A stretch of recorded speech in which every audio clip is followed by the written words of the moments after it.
সামান্য একটা ফলো দিয়ে ফলোটা ধরে রাখতে পারেন না, আবার এসেছেন এই সোশ্যাল মিডিয়াতে কাজ করতে, এই সোশ্যাল প্ল্যাটফর্মে কাজ করতে। আপনার দ্বারা কিচ্ছু হবে না, আপনি খুব বেশি দূর আগাতে পারবেন না। আসসালামু আলাইকুম, ওয়েলকাম করছি আরও একটি ব্লগ ভিডিওতে। কেমন আছেন সবাই? আশা করি সকলেই ভালো আছেন। আলহামদুলিল্লাহ, আমিও ভালো আছি। প্রতিদিনের মতো আরও একটি ভিন্নধর্মী ব্লগ নিয়ে হাজির হয়েছি। আজকের ব্লগটি আশা করি আপনাদের ভালো লাগবে। আমি কয়েকটা কথা বলবো, সেটা চরম সত্য কথা। অনেকের কাছে ভালো লাগবে, অনেকের কাছে ভালো লাগবে না। যাদের কাছে ভালো লাগবে না তারা স্কিপ করে চলে যাবেন। এই তো প্রথমে একটু নাস্তা তৈরি করে নিলাম। আর প্রথমে যে কথাটা বললাম, এই সমস্যাটা মনে হয় আমার শুধু একার নয়, অনেকেরই মনে হয় এই সমস্যাটা আছে। অনেকেই মনে হয় এই কমপ্লেনটা করবেন যে ফলো দিয়ে আনফলো করে দেওয়ার ব্যাপারটা।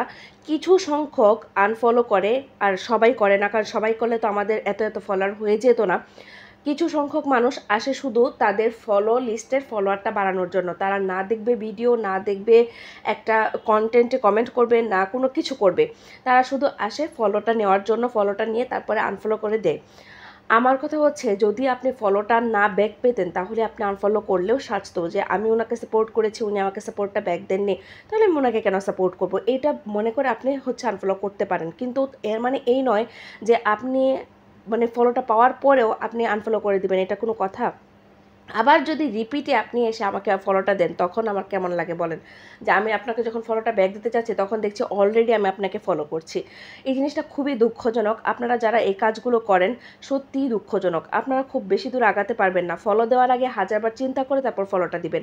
আমি আজকে একটা কথা বলি, যারা নতুন আছেন বা যারা এই আনফলোগুলো করেন তাদেরকে বলি যে আপনারা আনফলো করার আগে বা ফলো দেওয়ার আগে ভালো করে প্রোফাইলটা বা পেজটাকে দেখবেন। যদি আপনার পেজের কোয়ালিটি দেখে ভালো না লাগে তাহলে ফলোটা দিবেনই না। আনফলো তো পরের কথা। আর কোনো কারণে যদি হাতের চাপ লেগে যদি ফলোটা হয়ে যায় সেক্ষেত্রে অন্য কথা। যদি মনে হয় যে না, এই পেজে আমার থাকা সম্ভব না, বা এই পেজের কোয়ালিটি ভালো না, বা কন্টেন্ট ভালো না, সেক্ষেত্রে আপনি স্কিপ করতে পারেন।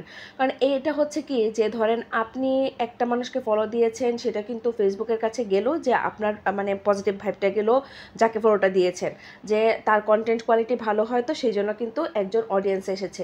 এখন সেই অডিয়েন্সটা যদি আবার আনফলো করে চলে যায় তাহলে কি সেই ফেসবুকের কাছে কি তার ফেস ভ্যালুটা থাকলো? তার নেগেটিভ মার্কিং আসলো যে আপনার কন্টেন্ট কোয়ালিটি হয়তো ভালো না, বা আপনার পেজে এরকম কোনো সমস্যা আছে যার জন্য আপনার অডিয়েন্স থাকে না। এখন প্রতিদিন 100-150 করে যদি আনফলো হয়, ফলোয়ার আসে 100, আনফলো হচ্ছে 150, এটা কোনো কথা বলেন? আমরা আগাবো কিভাবে? আমাদের মতো অ্যাক্টিভ ইউজারদেরকে আপনারা ডাউন করে দিচ্ছেন। এই কিছু সংখ্যক মানুষ যারা আনফলো করে, আর কোনো সাপোর্টও করেন না, কোনো কিচ্ছু না, ভিডিও দেখেন না, না দেখে কমেন্ট করে চলে যান। কি একদল আছেন, আর আরেক দল আছেন আনফলো করেন। এগুলো ঠিক না। আপনারা যদি এই প্ল্যাটফর্মে সফলতা পাওয়ার জন্য এসে থাকেন তাহলে আমি বলবো যে এগুলো ছেড়ে দেন, ছেড়ে দিয়ে কাজের দিকে মনোযোগ দেন।